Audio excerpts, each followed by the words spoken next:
इस प्रॉब्लम को बनाने के लिए एक फॉर्मूला याद रखो, कॉस स्क्वायर एक्स का formula 1 plus cos 2x by 2 होता है। इसी फॉर्मूला के आधार पर ये बनेगा। अब यहाँ पर पावर 4 है और ये स्क्वायर से रिलेटेड है, तो इसको हम लोग I इक्वल टू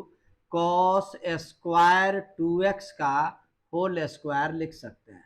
आगे देखोगे, यहाँ जब x है तो उसका दुगुना 2x लिखते हो, जब यहाँ 2x होगा तो दुगुना 4x लिखोगे, तो लिखोगे 1 प्लस कॉस 4x बाई 2 और ये स्क्वायर यहाँ दे दोगे dx। I इक्वल टू देखोगे 1/2 पर भी स्क्वायर है तो 1/4 हो गया और ऊपर भी 1 प्लस कॉस 4x का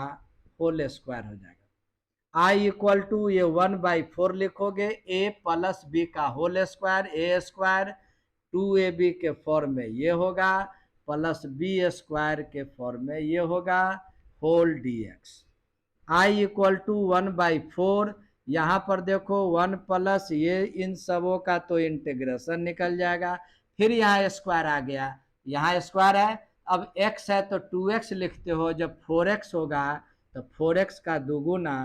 8x लिखोगे by 2 dx। I equal to 1/4, इसको एलसीएम लोगे तो 2 1 से मल्टीप्लाई होगा 2, ये 2 इंटू 2 2 2 जा 4 cos 4x और 2 से 2 कैंसिल, 1 से मल्टीप्लाई करोगे तो एज इट इज रह जाएगा,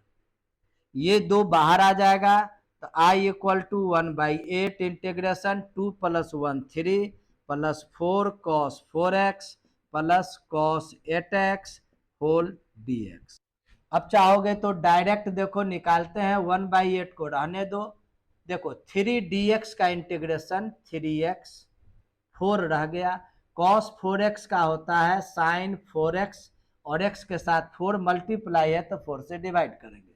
cos 8x का इंटीग्रेशन sin 8x और x के साथ 8 मल्टीप्लाई है 8 से डिवाइड किए प्लस c।